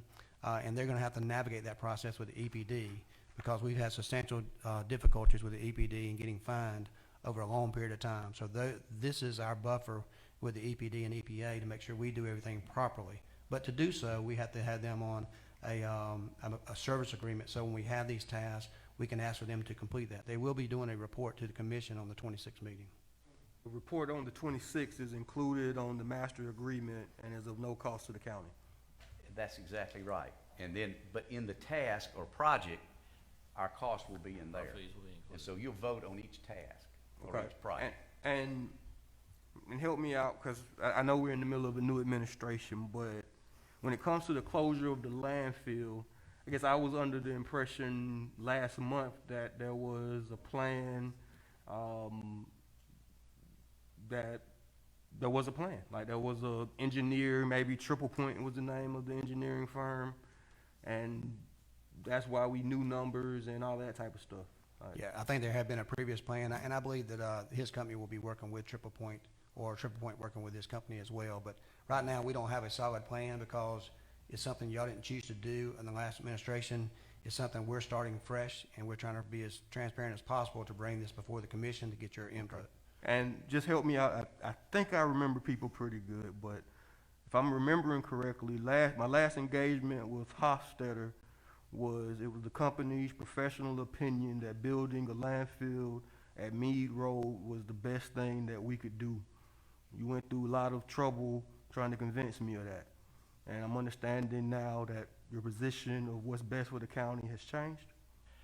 My opinion hadn't changed. I still think you ought to do the C&D, but I've been told that that's not going to happen. Y'all voted that down, so that's gone.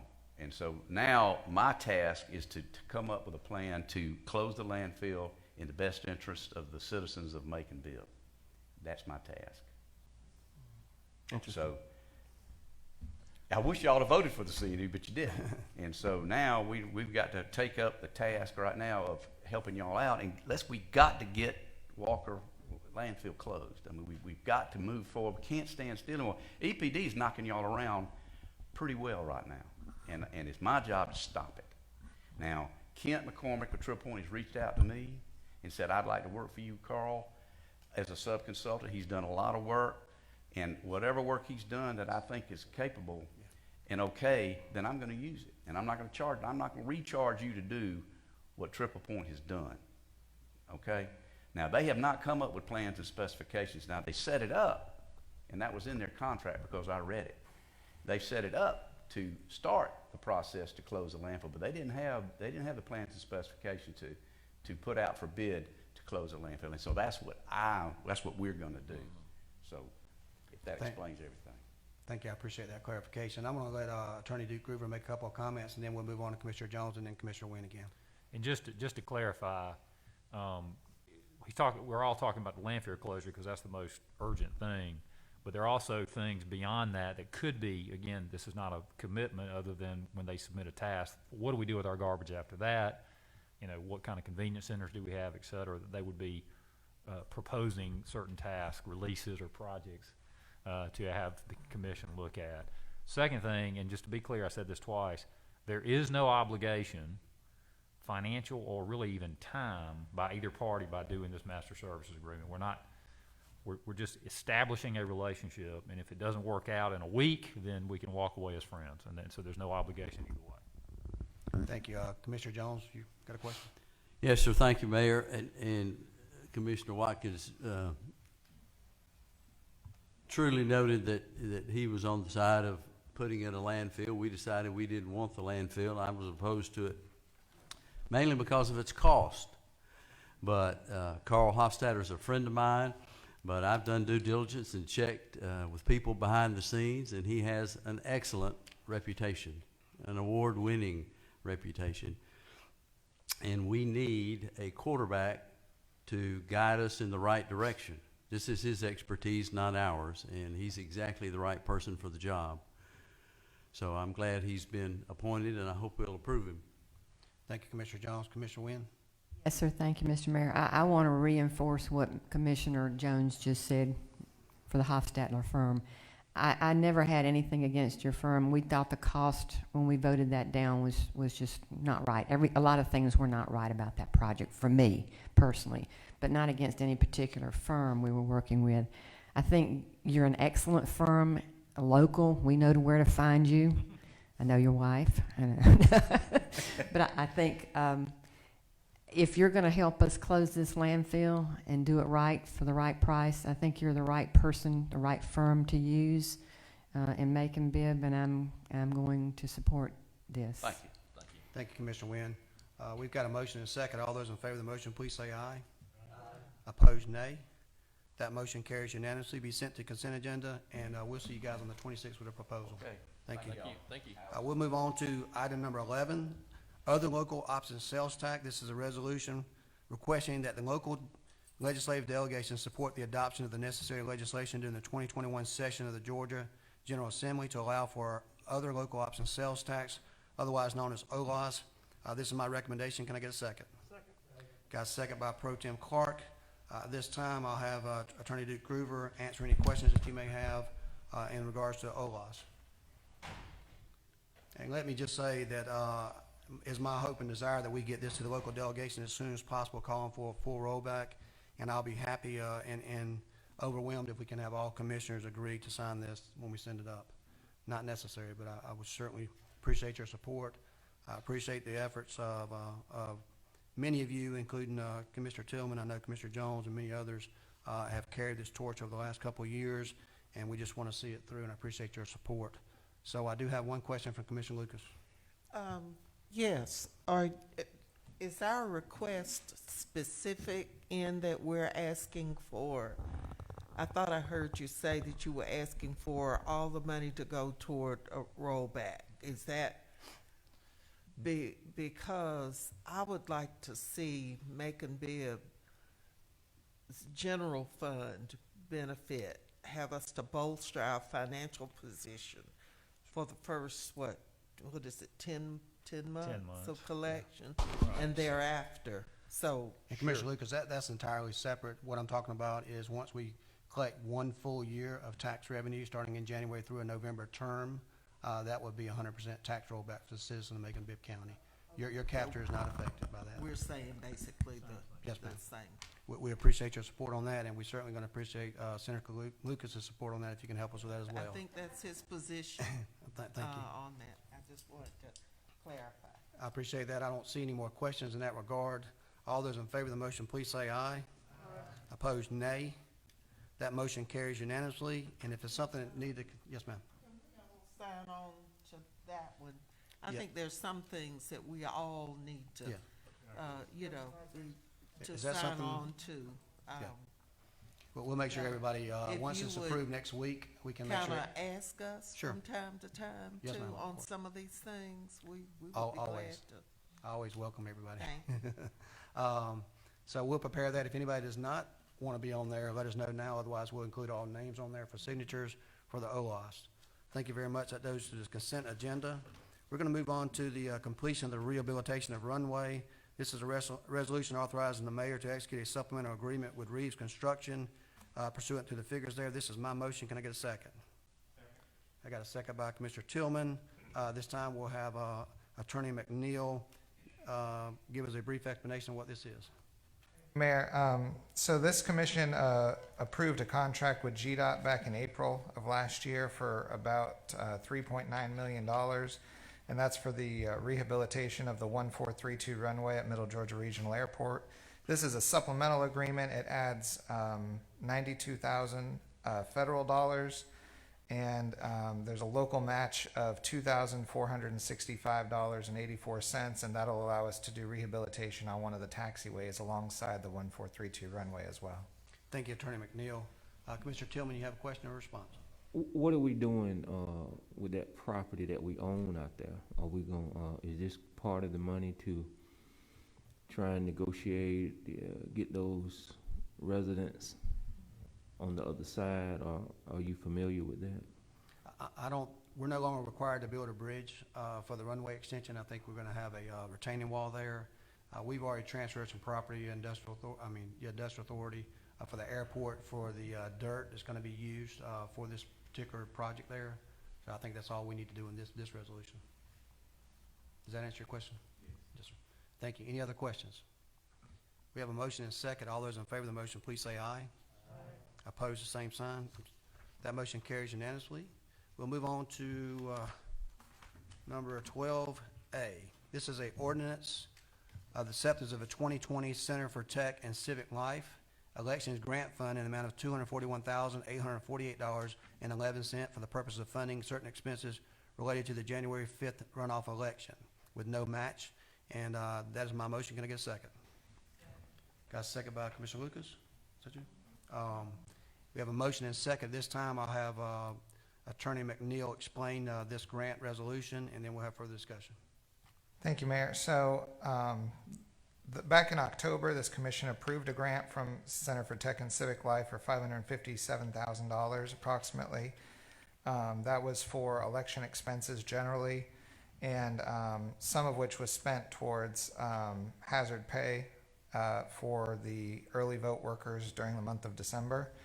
On December 31st, we were awarded an additional grant from the same organization.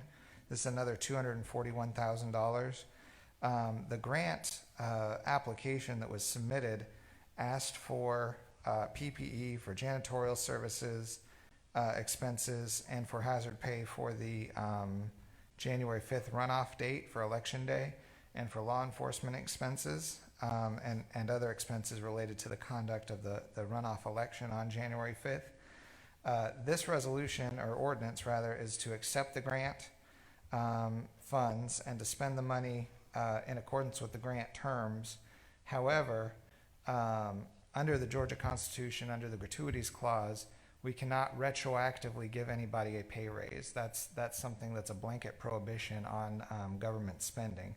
And so because it's after January 5th, we're simply not allowed to go back and pay the people that worked on January 5th extra money for the fact that they worked in a pandemic or hazardous situation on January 5th.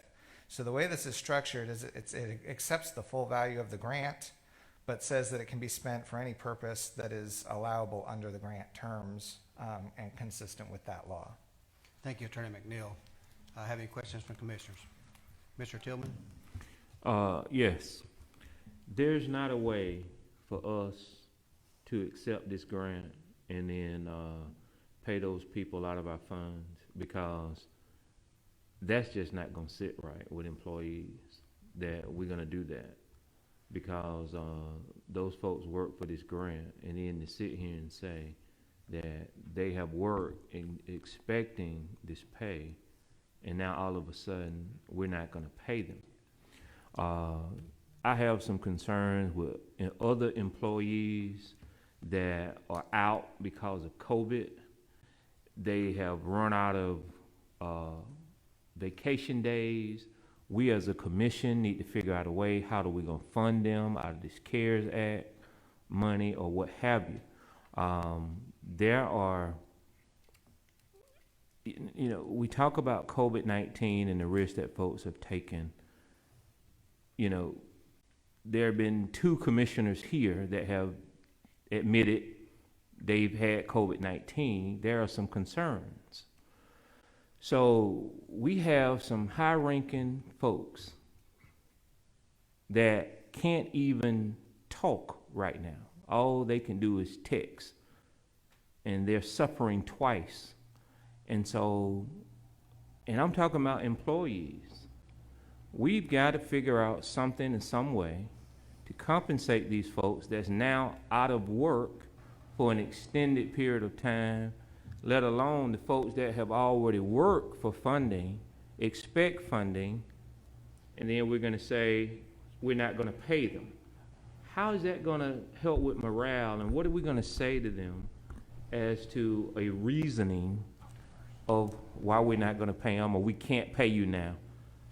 And I just hope we, you know, can come up with a better way than just to say, I'm sorry, we can't pay y'all now because it's after January the 5th. Thank you, Commissioner Watkins. Attorney Groover, and then I'll move on to Ms. Lucas after that. Yeah, and I understand that. I understand what you're saying, Commissioner Tillman, and you know, obviously, if we were a private organization, we would not have this problem. But the Georgia, to answer the question of those who would ask that question about, I was expecting this money for what I did on January 5th, the Georgia Constitution specifically says you can't do it. It says that you cannot provide as a local government extra compensation for any public officer, agent, or contractor after the services have been rendered. And we just can't do it. Doesn't mean we can't accept the grant. Doesn't mean we can't provide for things going forward. Doesn't mean you can't have discussions about what to do in the future. We just can't pay retroactively. And I know that's not a satisfactory answer, but that's the legal answer. Thank you, Attorney Groover. I will say, as far as the other employees' situation with their time running out, I have been in contact with President Biden's transition team. There will be some recommendations come out. I think will address the needs of your concerns, Commissioner Tillman, and I look forward to working with that administration to make sure that we get our proper funding here in Macon-Bibb County, along with the commissioners here. Commissioner Lucas? Yeah, I think it's to the credit of the Board of Elections that they that they were rewarded for their work by getting a grant, the first grant of $500,000. And then they applied for additional monies and are now being awarded $241,000. I believe that those employees have gone through some additional training that took place before the January 5th election, which may allow them to qualify. I certainly hope so, because this money was awarded to boards of elections to bring about a safe environment for the election. So I certainly hope that they're able to utilize as much of this as possible. Thank you, Commissioner Lucas. It's my hope that the money goes where it needs to go. I think for future practice, we need to make sure, and we will make sure, that any one of our departments or agencies that require for grants, that they go through us before they apply for the grant, to make sure we're very specific about allocations on that, and we can take care of these things on the front end. It gets real hard to clear up things on the back end because we're bound by this thing called law. I know they asked for an extension last time, and perhaps once we accept this resolution, they'll ask for an extension this time. We've been in contact with the Board of Elections attorney. He is agreeable that this is a gratuity and cannot happen. If they have some additional trainings that meets that requirement and that guideline, that may be something we can consider, or they can consider. We're just accepting the funds now, putting them in our account until we basically disperse those properly according to the law. So I do have one other question, it looks like, from Commissioner Watkins. So I understand that we can't do it, but are we the only organization in Bibb County that can dollars, and then they can write the checks to the employees? Employees at that point, is that I don't know if Ms. Moore, can you address that question? I don't want to put you on the spot. From the research I've done with the granting agency, which is different than a lot of the other granting agencies we've worked with before, the grant was made to the county specifically, and it seems like that's what they've done nationally. So I don't know that we have a way that we could go through. And then somehow we're the only county that they granted to that had this situation? I don't know how counties are paying it out. Maybe they got it prior to the actual event, because I think it's just the retroactive receiving the money after the payday that they're trying to pay. That's right. I mean, just so we're clear, I mean, and I know y'all are, just for the public and any employee listening, the only problem is paying backwards for things they've already done. You can pay going forward, you just can't pay in the past. And so that's what I think the mayor was talking about, additional potential avenues of training and things like that. So. Yeah, the retroactive part is what gives us heartburn. They're also already in litigation in other counties.